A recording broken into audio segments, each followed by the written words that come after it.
복음서, 이 사복음서를 보면 예수님의 탄생하신 그 기사가 기록된 이후에 공생에 관한 기사를 기록하기 전까지 거반 한 30년 정도의 그 기간 동안 이 복음서는 예수님에 관하여 침묵하고 있습니다. 우리가 그 이유를 생각해 본다면 쉽게 생각할 수 있는 이유는 그렇습니다. 이 복음서, 특별히 복음서 기자들의 관심은 세상을 구원하시는 하나님의 아들 그리스도를 증거하는데 그들의 관심이 있습니다. 그런 의미에서 복음서 기자들이 지금 이 복음서를 기록하면서 예수님께서 하나님의 아들로 사역하시던 그 공생의 모습, 그 사역의 모습에 비해 볼 때 그저 가난한 한 목수의 아들로 자라나시던 어린 시절, 그 소년 시절, 청년 시절에 관한 기록은 별 관심이나 의미를 갖지 못했을 것입니다. 그러나 사복음서 기자들 중에 다른 복음서 기자들과는 달리 역사적 사실에 관심했던 사람이 바로 누가였습니다. 누가는 그 자신의 관심을 따라서 예수님의 공생애를 기록하기 전에 소년 시절에 관한 그 유년 시절과 아기 때 모습과 유년 소년 시절에 관한 이 한 사건을 본문에서 기록해 주고 있습니다. 그렇게 보면 오늘 함께 읽으신 이 본문은 공생애 이전에 예수님의 어린 시절, 예수님의 소년 시절에 관한 본문으로는 유일한 본문이라 이렇게 말할 수 있을 것입니다. 여러분 아시는 대로 이스라엘의 남자들은 매년 3번 정도 하나님을 경배하기 위해서 하나님의 성전이 있는 예루살렘에 가야만 했습니다.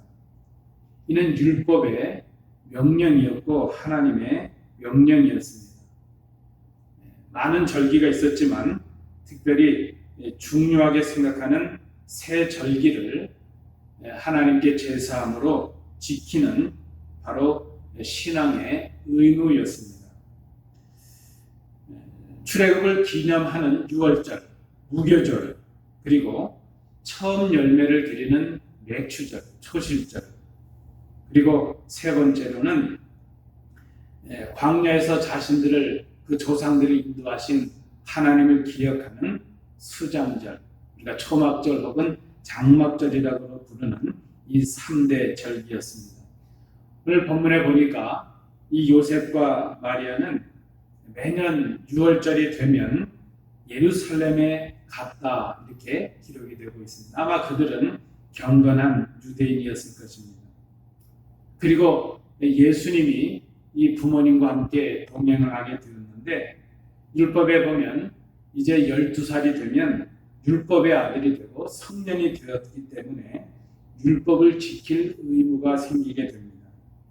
그래서 아마 12살이 되신 예수님께서도 부모와 함께 유월절을 섬기기 위해서 예루살렘에 동행했던 것으로 보여집니다.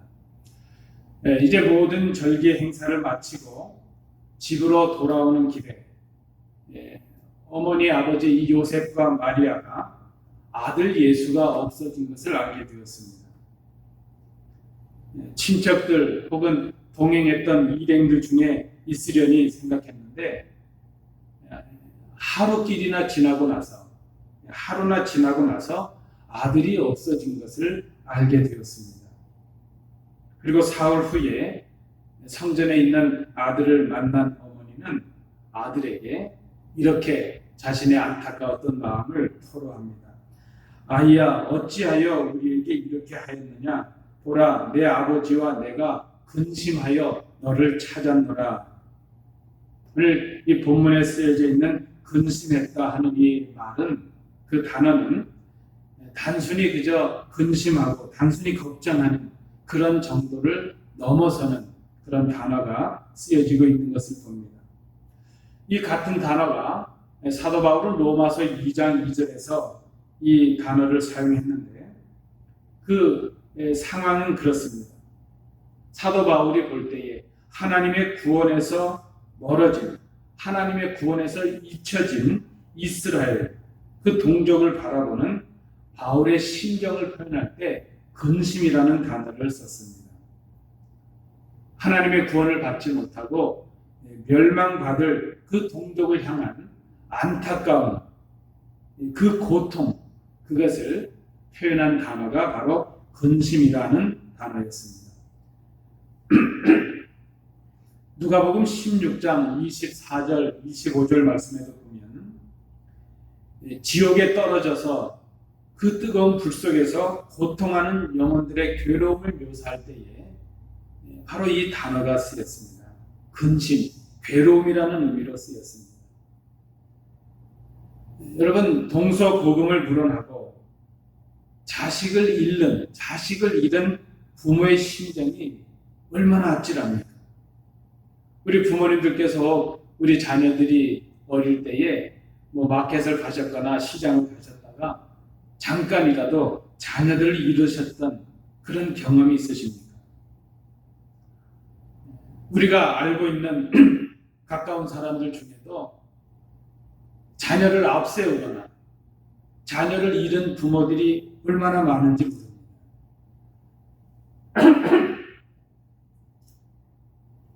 그들의 그 고통과 안타까움과 그 괴로움, 그것이 바로 근심입니다. 자식을 잃는 애끓는 마음, 그 고통, 그 괴로움을 마리아는 아버지와 내가 너로 인해서 근심했다, 그렇게 표현을 하였습니다. 여러분, 어떻게 누가가 이 사건, 가족 안에서 일어났던 은밀한 사건을 기록할 수 있었을까? 어떻게 기록했겠습니까?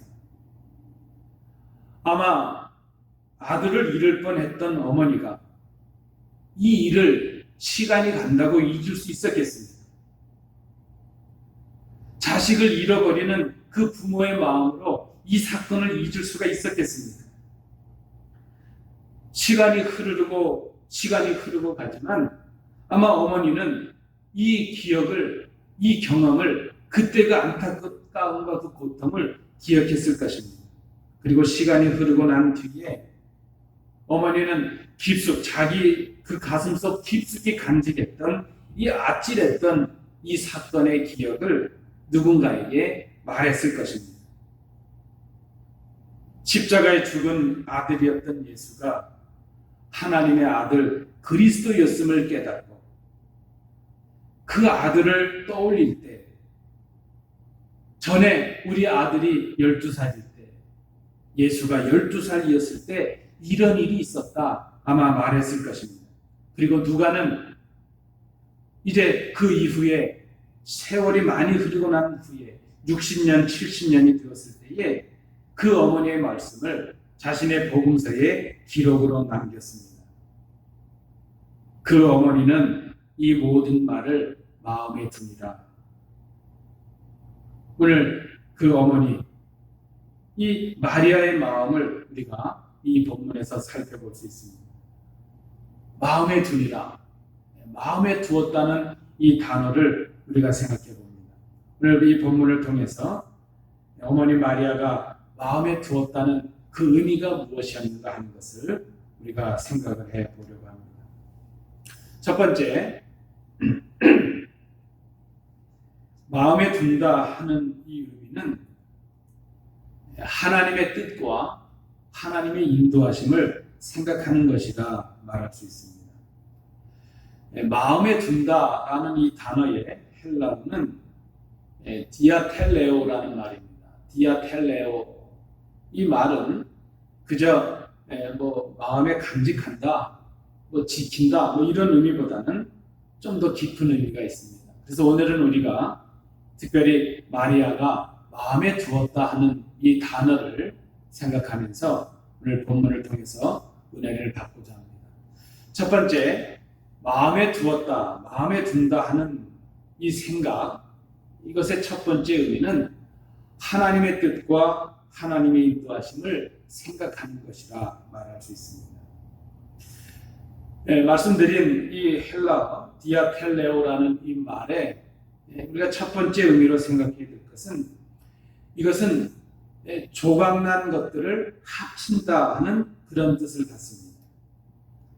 조각난 것들이 여러 가지가 있는데 그 조각난 것들을 전체적으로 합쳐서 본다 하는 그런 뜻이 있습니다.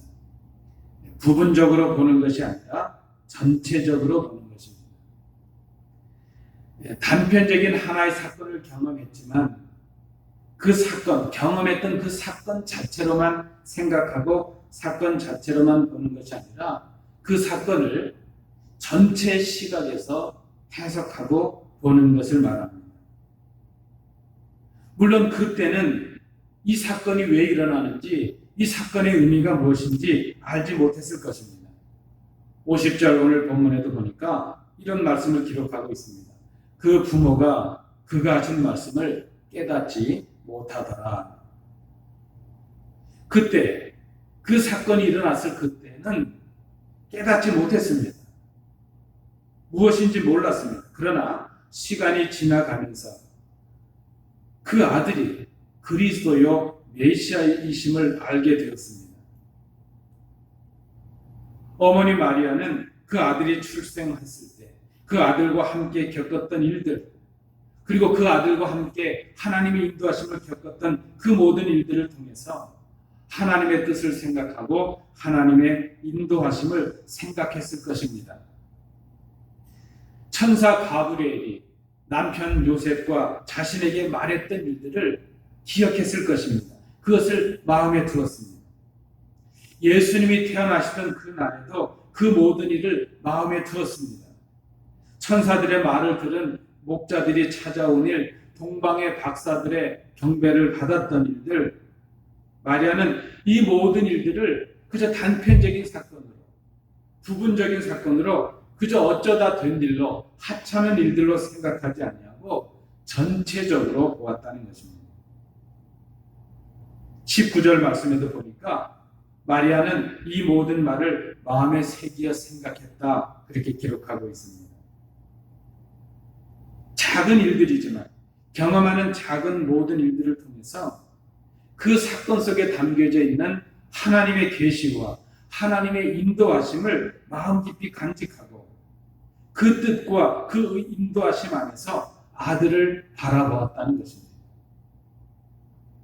그저 그 아들을 바라보면서 자신이 경험했던 사건들 속에서 하나님의 뜻을 생각하고 하나님의 인도하심을 생각하는 것입니다. 여러분, 신앙이 무엇입니까? 믿음이 무엇입니까?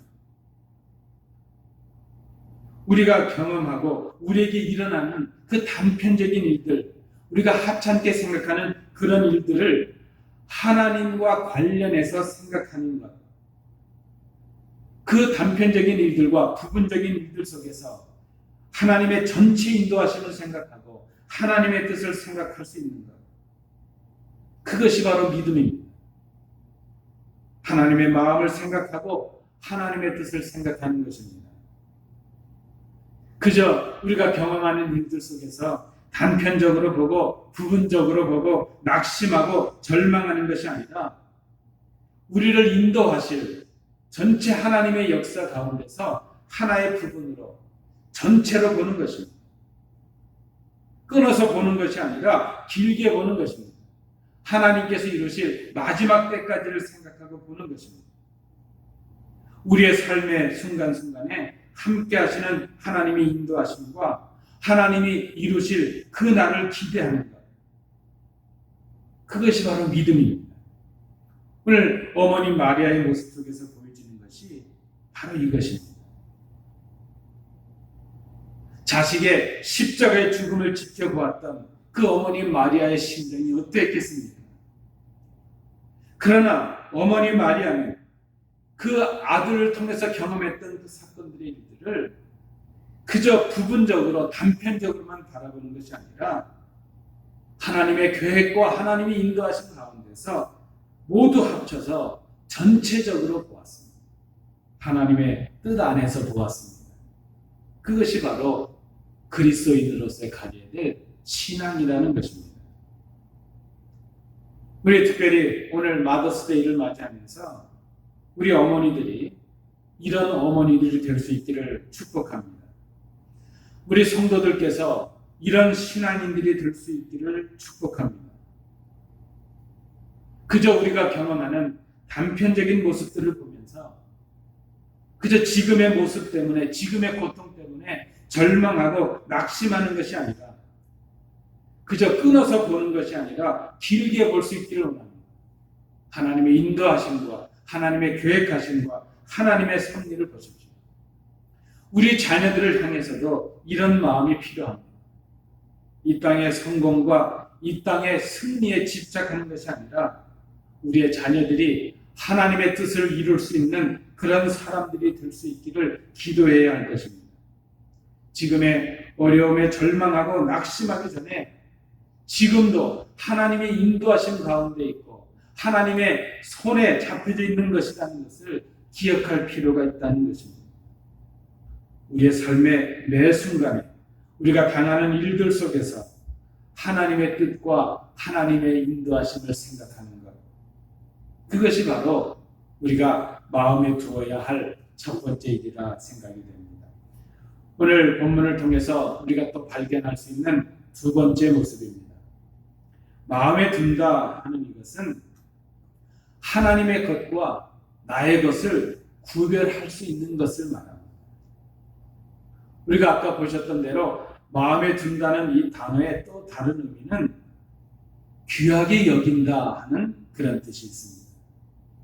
여러분, 귀하게 여긴다는 말은 뭔가 우리가 무엇인가를 비교해서 어떤 것에 가치를 더 두는 것을 말합니다. 그래서 귀한 것과 귀하지 않은 것을 구별하는 것을 귀하게 여긴다, 그렇게 말할 수 있습니다. 귀하게 여기다, 그것이 바로 마음에 둔다는 의미입니다. 진짜 우리가 귀하게 여겨야 될 보물이 무엇인가 하는 것을 구별해내는 것을 말합니다. 본문으로 다시 돌아가 봅니다. 12살 된 아들 예수가 그저 자신을 애타게 찾던 아버지와 어머니 앞에서 이런 말을 합니다. 어찌하여 나를 찾으셨나이까? 내가 내 아버지 집에 있어야 될 줄을 알지 못하셨나이까? 바클레이 목사님은 이 부분을 주석하면서 이런 코멘트를 남깁니다.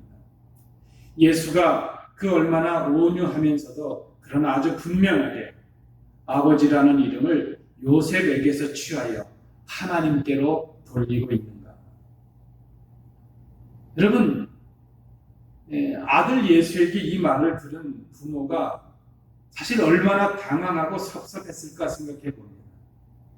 아들을 잃은 줄 알고 아들이 죽은 것 같아서 죽을 것 같은 고통과 안타까움과 그런 괴로움을 가지고 살 길을 찾아와서 겨우 아들을 만났습니다. 그 아들이 하는 말이 왜 나를 찾으셨습니까? 내가 내 아버지 집에 있어야 될 줄을 알지 못했습니까? 그렇게 말하고 있습니다. 나중에 시간이 흐르고 난 후에 그때 일을 떠올리면서 이 말을 전하고 있는 마리아가 어떤 마음이었을까 생각해 봅니다. 그때는 잘 알지 못했고 깨닫지 못했다 하는 것입니다. 그때는 그저 그 예수가 내 아들인 것만 같았고 내 소유인 것만 같았다, 그렇게 생각했다는 것입니다. 성경은 오늘 그렇게 기록하고 있습니다. 어머니는 이 모든 말을 마음에 둡니다. 어머니는 이 모든 일을 마음에 둡니다. 더 귀한 것을 생각했다 하는 말입니다. 나의 것이 아니라 하나님의 것이라는 것을 생각했다는 의미입니다. 적어도 어머니 마리아는 아들 예수가 자신의 품에만 안겨 있어야 되는 자신의 아들만이 아니라는 것을 깨닫게 되었습니다. 더 귀한 것, 나의 일을 생각하기 전에 하나님의 일을 생각하게 되었습니다. 하나님의 뜻을 위하여 일하실 하나님이 보내신 하나님의 아들이시라는 것을 생각하게 되었다는 것입니다. 오늘 본문 52절 말씀에도 보면 이런 기록이 있습니다. 예수는 지혜와 키가 자라가며 하나님과 사람에게 더욱 사랑스러워 가시더라. 단순히 부모를 기쁘게 할 자녀로 끝나는 것이 아니라 하나님의 뜻을 이루는 하나님이 기뻐하실 아들이라는 것을 생각하는 것입니다. 더 귀한 것을 생각하게 되었다는 것. 그것이 바로 마음에 두었다 하는 두 번째 의미가 될 것입니다. 여러분, 참 신앙이 무엇입니까? 하나님의 것과 나의 것을 구별할 줄 아는 신앙이 참 신앙입니다. 그러나 이 시대는 그렇지 아니합니다. 사도 바울은 이미 이 시대를 이제 꿰뚫어서 예언을 하였습니다. 디모데후서 3장 1절 2절 말씀에 보면 너는 이것을 알라. 말세에 고통하는 때가 이르러 사람들이 자기를 사랑하며 돈을 사랑하며 자랑하며 교만하며 비방하며 부모를 거역하며 감사하지 아니하며 거룩하지 아니하며. 여러분, 우리가 오늘 이 말씀을 통해서 한 가지 기억해야 될 것이 있는데, 우리 자녀들을 바라보면서 더 귀한 것을 생각할 수 있어야 됩니다. 우리의 물질과 우리의 환경과 우리의 소유를 생각하면서 더 귀한 것을 생각할 수 있어야 됩니다. 그것은 하나님의 것과 나의 것을 구별할 줄 아는 것입니다. 우리의 자녀가 우리의 소유가 아닌 것을 마음에 생각하는 것입니다. 우리의 속으로 난 자녀이기 전에 하나님이 보내신 하나님의 사람인 것을 기억해야 됩니다. 하나님의 뜻을 생각하고 하나님이 기뻐하실 사람들이 되도록 도와주고 양육할 수 있어야 됩니다. 우리의 자녀들을 하나님께서 인도해 주시기를 위해 하나님께 맡기고 기도하는 부모들이 되어야 할 것입니다. 우리에게 주신 물질이 나의 것만이 아니라 하나님의 것임을 고백할 수 있어야 될 것입니다. 하나님의 영광과 하나님의 뜻을 위하여 우리에게 맡기신 것임을 우리는 그의 청지기인 것을 생각해야 될 것입니다. 나에게 주신 건강과 내 능력과 내가 가진 모든 것들보다 더 귀한 것이 무엇인지를 구별해낼 수 있어야 됩니다. 진정한 보물이 무엇인가? 하나님을 먼저 생각할 수 있는 것, 하나님의 뜻을 먼저 구별해낼 수 있는 것, 하나님의 영광을 위한 일을 먼저 구별해낼 수 있는 것, 그것이 바로 마음에 두어야 할 일이라는 것입니다. 하나님의 것과 나의 것, 더 귀한 것이 무엇인가를 구별해내는 것입니다. 마지막 세 번째, 오늘 본문을 통해서 우리가 발견하는 마음에 둔다라는 그 의미는 순종의 본을 보이는 것이라 말할 수 있습니다. 마음에 둔다 하는 이 단어의 다른 또 의미는 엄격하게 준수한다는 뜻이 있었습니다. 지속적으로 주의 깊게 지킨다는 그런 뜻을 갖습니다. 예수님께서는 비록 어느 시점이 되었을 때에 이제 자신의 존재를 깨닫게 되셨을 것입니다. 예수는 비록 자신이 누구이신가 하는 것을 깨달았지만 육신의 부모를 무시하거나 그 부모에게 불순종하지 않는 그런 모습을 우리에게 보여줍니다. 51절은 이렇게 기록하고 있습니다. 예수는 부모와 함께 내려가 나사렛으로 돌아가서 그들에게 순종하며 지냈다 기록하고 있습니다. 그리고 그 예수님, 순종하는 아들의 그 처음 순종의 대상과 순종의 본은 바로 부모였을 것입니다. 여러분, 왜 부모가 귀합니까? 부모는 우리의 시작이요 원천입니다. 하나님은 이 땅에서 우리 마음의 근원을 부모로 정해 주셨습니다. 성경은 이렇게 명령합니다. 내 부모를 공경하라. 그리하면 내 하나님 여호와가 내게 준 땅에서 내 생명이 길리라. 자녀들아, 부모를 주 안에서 내 부모를 순종하라. 이것이 옳으니라. 마리아가 처음 하나님의 은혜를 입은 그 순간부터 그가 마음에 두었던 것, 마음에 간직했던 것, 그것은 순종의 모습이었습니다. 정원한 남편이 있는 처녀에게 아들을 낳을 것이라는 그 청천벽력 같은, 하늘이 무너지는 것 같은 그런 소식이 전해졌을 때, 감당할 수 없고 두렵고 엄청난 그 소식을 들었을 때, 마리아는 하나님의 말씀과 하나님의 뜻을 생각하며 순종하였습니다. 그 말씀을 마음에 두었습니다. 누가복음 1장 38절에 보니까 마리아가 이르되 주의 여정이오니 말씀대로 내게 이루어지이다. 그는 당시의 정황으로 보면 죽음을 면할 수 없는 그런 엄청난 일을 당하게 되었습니다. 그러나 그럼에도 불구하고 그 두려움 속에서 말씀을 믿고 순종하며 오히려 하나님을 찬양하였습니다. 베들레헴에서 예수가 탄생했을 그때도, 천군 천사의 찬송과 목자들의 말을 들었을 그때도 그는 여전히 자신의 삶과 자신의 목숨을 헌신함으로 순종하였습니다. 이 순종을 처음부터 끝까지 지속하였습니다. 그것이 바로 마음에 든다는 것입니다. 한 번 순종의 모습을 끝까지 변치 않는 것, 끝까지 순종하는 것, 끝까지 지켜내는 것, 그것이 바로 마음에 두는 것이라 부모로서 감당할 수 없는 순간이 왔습니다. 그 사랑하는 아들이 십자가에서 죽는 그 순간, 그것을 바라보는 그 순간에도 견딜 수 없는 그 고통의 순간에도 하나님의 뜻을 위하여 순종하였습니다. 이 순종을 오늘 성경은 이렇게 기록을 합니다. 마음에 두니라. 그 모든 일들을, 그 모든 말씀들을 마음에 두었다는 것입니다.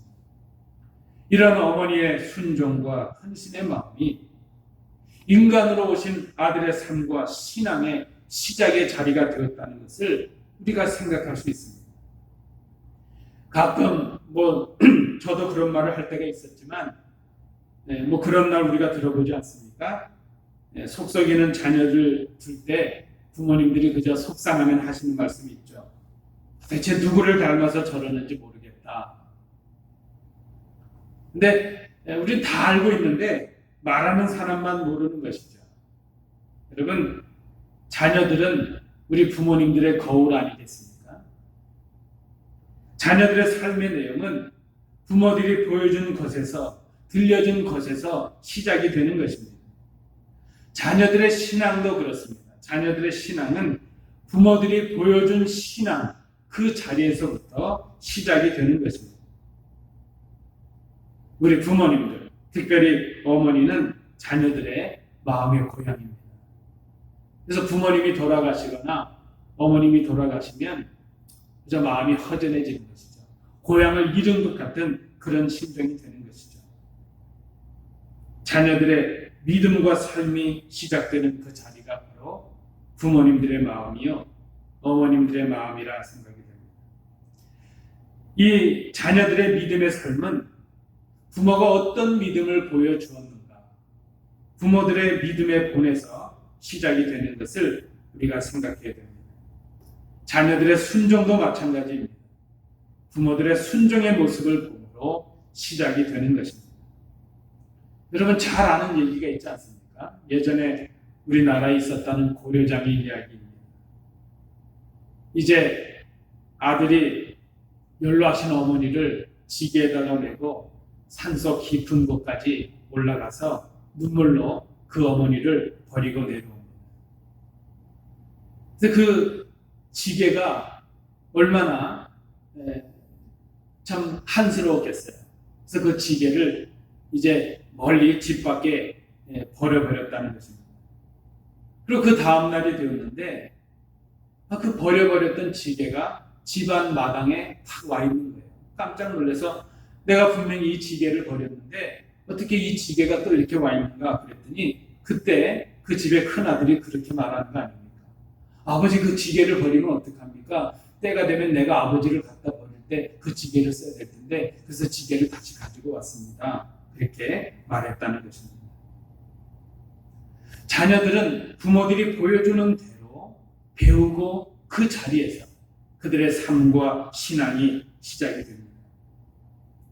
마음에 두었다는 것. 우리가 마음에 두어야 할 일은 순종하는 일입니다. 그 순종을 중단하지 않는 일.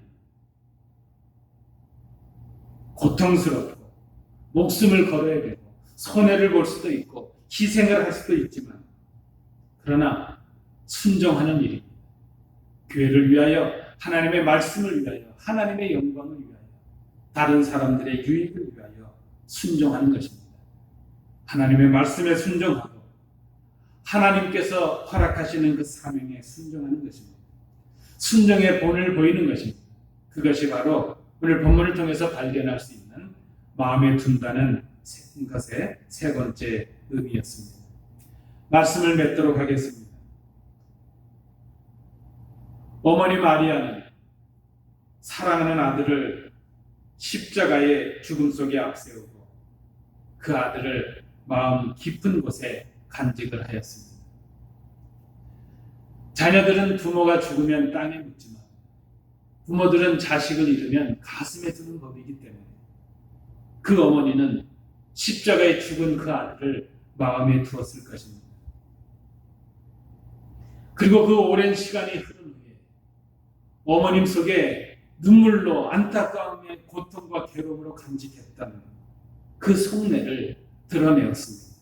그리고 누가는 그것을 복음서에 기록으로 남겼습니다. 우리는 오늘 이 어머니 마리아를 통해서 우리의 마음에 두어야 할 일이 무엇인가를 생각해 보았습니다. 우리의 마음에 두어야 할 일은 하나님의 뜻과 하나님의 인도하심을 생각하는 것입니다. 단편적으로 끊어서 생각하고 절망하고 낙심하는 것이 아니라 우리의 전체 삶을 주관하시는 하나님의 뜻과 하나님의 인도하심을 생각하는 것입니다. 그것이 마음에 두는 일이요. 마음에 두어야 할 일입니다. 마음에 두는 또 다른 일은 하나님의 것과 나의 것을 구별할 줄 아는 것입니다. 정녕 무엇이 귀한 것인가를 위해서 하찮은 것들을 버릴 줄 아는 그런 모습이 필요합니다. 그것이 바로 마음에 두어야 할 일입니다. 세 번째는 하나님의 말씀 앞에 순종하는 일입니다. 그 순종을 중단하지 않는 일입니다. 주님 오실 때까지, 주님이 우리를 부르실 때까지 이 순종의 사명을 감당하는 일입니다. 순종하는 본을 우리 후대들에게 남기는 일입니다. 이것이 오늘 우리에게 필요한 신앙의 일이요. 우리가 마음에 두어야 할 일입니다. 오늘 본문을 통해서 우리에게 주시는 주의 음성을 들으시고 마음에 두어야 할 일들을 마음에 두시는 복된 성도들 되실 수 있기를 바랍니다.